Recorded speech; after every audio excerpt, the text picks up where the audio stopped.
महाराज, ऐसा बहन और भाई का संबंध होता है। केवल एक ये नहीं कि बहन ने अगर कुछ मांग लिया और भाई ने कुछ दे दिया वहीं तक का संबंध है, तिलक लगवाया और 100-500 का लिफाफा दे दिया वहीं तक का संबंध है। नहीं नहीं,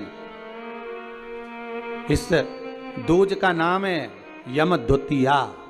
यम द्वितीया का मतलब है सूर्य नारायण भगवान की धर्म पत्नी माता छाया के गर्भ से जो पुत्र उत्पन्न हुए हैं यम, उनके बाद में जो बहन उत्पन्न हुई हैं यमुना जी। महाराज, कितना आत्मीय प्रेम होगा अगर यमुना जी का संपूर्ण परिवार देखा जाए। यमराज, शनि महाराज, यमुना जी, ताप्ती, कितना कितना सुंदर परिवार है।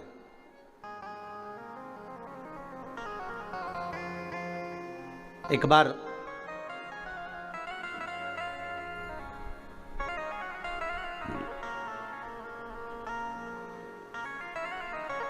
एक मुखिया जी ठाकुर जी की सेवा में लगे हुए थे और ठाकुर जी की सेवा में लगे लगे मुखिया जी भगवान से रोज लाड़ लड़ाते, ठाकुर जी का रोज श्रृंगार करते, ठाकुर जी को नए नए वस्त्र आभूषण धराते, सुंदर सामग्री सिद्ध करके भगवान को सामग्री धरा देते, बड़ा सुंदर साज सजाते। एक बार मुखिया जी की ग्रह दशा पर 7.5 आ गया और मुखिया जी की ग्रह दशा पर जब 7.5 आया, शनि जब लगा, अब मुखिया जी कष्ट में हो गए, परेशान हो गए, बड़े दुखी हो गए, आए दिन बड़े कष्ट में रहते। एक दिन मुखिया जी की आंखों में जब जल भर गया, नैनों में जल भर गया, तब श्री ठाकुर जी महाराज स्वयं प्रकट होकर पूछे, क्यों मुखिया जी आज आपके नैनों में जल भरा हुआ है, बात क्या है? शास्त्र कहता है, शिव महापुराण की कथा कहती है, जब आप शंकर भगवान पर जल चढ़ाएं या ठाकुर जी से लाड़ लड़ाएं, ठाकुर जी की सेवा करें, ठाकुर जी की अर्चना करें, पाठ करें, पूजन करें, ठाकुर जी का स्नेह लड़ाएं, उस समय पर श्रृंगार करते समय, पूजन करते समय, सेवा करते समय, भगवान की आराधना करते समय आपकी आंखों में जल नहीं होना चाहिए। भगवान की अर्चना करते समय जल क्यों आए, किस लिए?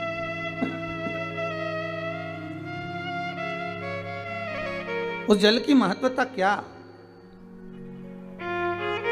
और महाराज मुखिया जी बोले, ठाकुर जी समझ में नहीं आ रहा, आज तो शरीर में कष्ट बहुत है और मन में मानसिक टेंशन बहुत है। बाबा बोले, क्यों चिंता करते हो? झारी जी में से यमुना जी को प्रकट करा मेरे ठाकुर जी ने, और यमुना जी को प्रकट कर मेरे ठाकुर जी बोले, यमुना आज आप मुखिया जी जब झारी जी भर रहे थे, आपका श्रृंगार कर रहे थे, ऊपर से वस्त्र ओढ़ा रहे थे, तब आपको मन में है कि आज मुखिया जी के नैनों में जल भरा हुआ है? यमुना जी बोली, ठाकुर मेरे को मालूम है कि आज मुखिया जी के नैनों में जल है, और क्यों है वो भी मैं जानती हूं। जानती हो? हाँ। क्यों जल है? तो कहा, जल होने का केवल एक कारण है कि मेरे भाई शनि की दृष्टि मुखिया जी पे पड़ गई। ओहो, 7.5 वर्ष तक रहेगी।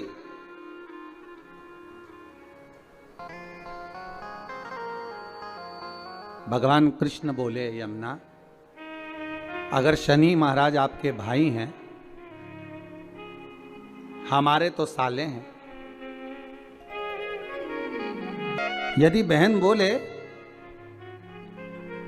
तो क्या भाई मानेगा नहीं? बोलो प्रभु क्या चाहते हो?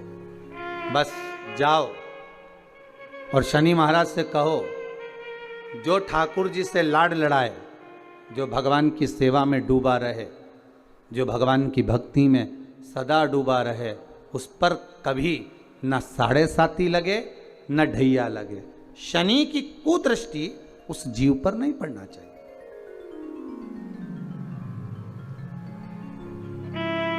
उस जीव पर दृष्टि ना पड़े। ठीक है, यमुना मैया पहुंची सबसे पहले शनि महाराज जी के पास में। शनि महाराज जी से कहा, भैया मेरा निवेदन स्वीकार करोगे? क्या बात है बहन? बस मैं चाहती हूं कि जो लाडले की सेवा करे, जो ठाकुर जी की सेवा करे, जो भगवान की भक्ति में डूबा रहे, उस पर आपकी दृष्टि नहीं पड़े। शनि महाराज बोले, नहीं, ऐसा तो हो नहीं सकता। कर्म का दंड जीव को भोगना तो पड़ेगा, क्योंकि भगवान शंकर ने मुझे दंड अधिकारी बनाया है। जो किया है वो तो भोगना है, चाहे वो संसार का कोई जीव क्यों ना हो। आपको पहले भी कथा में कहा, किसी से मत डरो, पर अपने कर्म से जरूर डरो, क्योंकि कर्म का भोग तो परमात्मा को भी भोगना पड़ता है। महाराज, मत बुरे कर्म कर बंदे, वरना पछताएगा। भगवान की आंखों से तू बच नहीं पाएगा, तू बच नहीं पाएगा। अरे ओ अज्ञानी, मत कर नादानी। अर्थात मानव का यदि शरीर मिला हो तो अपना कर्म श्रेष्ठ करते हुए चलो, श्रेष्ठ कर्म करिए। महाराज, शनि महाराज ने कहा, ये नहीं हो सकता, ये हो ही नहीं सकता। जो नहीं हो सकता मैं वर नहीं दे सकता। यमुना जी वापिस लौट कर आ गए। समय आया,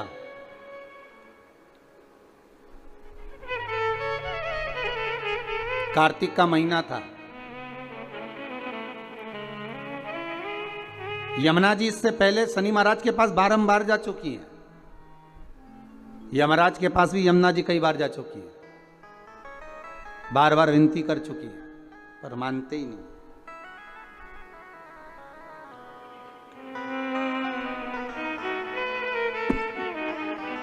कार्तिक का महीना और महाराज द्वितीया तिथि शुक्ल पक्ष की। आज यमुना जी ने बड़ा सुंदर श्रृंगार किया है महाराज, बड़ा सुंदर श्रृंगार। महाराज, क्या साज सजाया है मेरी माँ ने। मस्तक पर बोर, कानों में कुंडल, गले में हरवा, हाथों में चुड़ला, सुंदर लहंगा चोली चूंदड़ी माँ धारण करी। बड़ा सुंदर श्रृंगार किया। और आज माँ यमुना जो जा रही है ना, सारे वैष्णवों को पार करने जा रही है। जिस दिन बहन भाई के घर पर जाए या भाई बहन के घर पर आए, उस दिन बहन के चेहरे की चमक ही दूसरी रहती है। हम भाइयों के चेहरे की चमक तो नहीं कह सकते, पर बहनों के चेहरे की चमक कह सकते हैं कि बहन मायके आए या भाई बहन के घर जाए, इन दोनों में बहन के चेहरे की चमक ही दूसरी होती है। और केवल एक बात याद रखिएगा, यमुना मैया केवल अपने कार्य के लिए नहीं जा रही हैं यमराज के पास में, शनि महाराज के पास में। यमुना मैया केवल अपने कार्य के लिए नहीं, कई वैष्णव, हजारों वैष्णव तार दिए, जय जय यमुना मैया। कई पापी पार उतार दिए, जय जय यमुना। केवल अपने कार्य के लिए यमुना जी नहीं जा रही,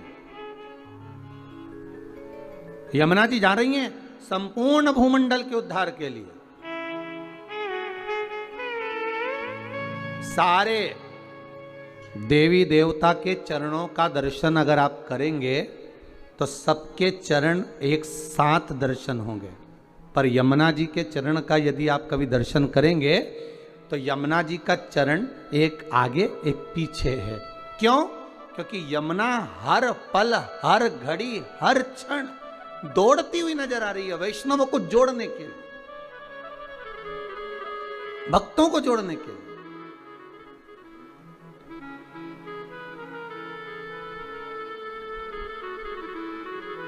यमुना मैया हर पल हाथ में माला लिए दौड़ती हुई नजर आ रही है कि मेरे वैष्णवों को मुझे इस माला में पिरोना है, मेरे वैष्णवों को मुझे जोड़ना है, भक्ति के धागे में जोड़ना है, प्रेम के धागे से जोड़ना है। भागती नजर आ रही, इतनी सुंदर श्रृंगार कर कर मां यमुना चली है, बड़ी सुंदर। महाराज जब बड़ा सुंदर श्रृंगार कर कर पटरानी यमुना जी चली, बीच मार्ग में भगवान कृष्ण मिल गए, मेरे ठाकुर जी प्राप्त हुए। ठाकुर जी ने पूछा यमुना कहाँ जा रही हो? यमुना जी कह रही हैं उस दिन गई थी शनि महाराज के पास में पर वर प्राप्त नहीं हुआ था। आज कुछ ऐसा करने जा रही हूं जिससे मेरे दोनों भाई मेरे दरवाजे पर आकर मुझे वर देकर जाएंगे, ये मुझे विश्वास है। आपको पहले भी कथा में कहा, अगर मनुष्य का विश्वास प्रबल है, भाव प्रबल है, आस प्रबल है, विश्वास प्रबल है, तो यह पक्का है कि भगवान आता जरूर है। भगवान भाव प्रबल है, इसलिए भक्ति के बल पर विदुर जी महाराज के यहाँ आकर केले के छिलके खा लेते। भाव प्रबल है, भक्ति प्रबल है, इसलिए शबरी अम्बा के दरवाजे पर जाकर झूठे बेर खा लेते। भाव प्रबल है, भक्ति प्रबल है, इसलिए कर्मा जी के घर पर जाकर खिचड़ी खा लेते। आज स्वयं यमुना जी को देखे तो भगवान कह रहे हैं कि कहाँ जा रही हो यमुना, इतना श्रृंगार कर कर। यमुना जी कहती हैं प्रभु मैं मेरे दोनों भाइयों को निमंत्रण देने जा रही हूँ। निमंत्रण किस चीज का? मेरे धाम में ब्रजमंडल में मैं उनको बुलाऊंगी। ब्रजमंडल में बुलाओगी? क्यों? यमुना जी कह रही है मैं भूमंडल पर ब्रजमंडल में मेरे शनि महाराज और यमराज दोनों को बुलाऊंगी, दोनों भाई आएंगे। क्यों? तो कि भोजन करने। हो द्वारकाधीश कहे, भगवान कृष्ण बोले, ठाकुर जी बोले, ओ यमुना वो तेरे भाई हैं, मालूम है तेरे को? वो यमराज, वो शनि महाराज कहां तेरे यहां आएगा? यमुना जी बोली हर बार मैं मेरे भाइयों के यहां जाती हूं, जितने ही बार मौका मिलता है मैं अपने भाइयों के घर में अपने मायके जाती हूं, पर इस बार मैं निमंत्रण देने जा रही हूं कि आपको मेरे यहां आना पड़ेगा, आपको मेरे यहां पहुंचना पड़ेगा।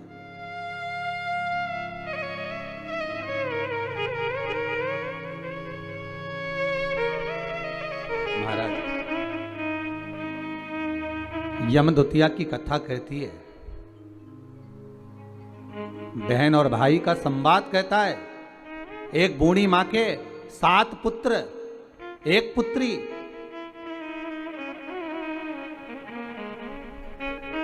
और श्राप लगा था उस बूढ़ी मां के यहां कि तेरे घर में जितने बेटे हैं इनका जब विवाह होगा तो इनको सांप डसेगा, इसको मरना पड़ेगा। बहन बड़ी दुखी है।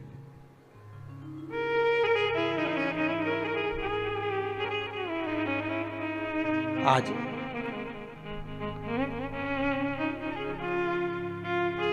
6 भाइयों को सांप डस चुका था। 6 भाभियां विधवा हो चुकी थी, वैधव्य हो गई थी। केवल 1 भाई बचा। मां ने कहा बेटा बहन के घर चले जाओ, दूज का तिलक लगवा कर आओ। जाओ। भाई जाए। बहन को सूचना मिली कि मेरा भाई आ रहा है और 1 ही भाई बचा है, अब तो शादी होती है सांप डस लेता है, क्या करूं? भाई का आदर करा, सत्कार करा, सम्मान करा। भाई गया, बहन प्रसन्न हुई। पर चिंता एक ही व्याप रही थी कि एक भाई बचा है और उसको भी सांप डसेगा विवाह में। आया समय, शादी पक्की हो गई, विवाह पक्का हो गया, पर मां को भी चिंता और बहन को भी चिंता कि सांप आएगा और उसको डसेगा शादी में। बस विवाह होकर आती है बहू और सांप डस लेता। बहन के मन में जब भाव प्रकट हो गया तो विवाह का दोष मिटाया कैसे जाए, मन में आ गया एक काम करती हूं,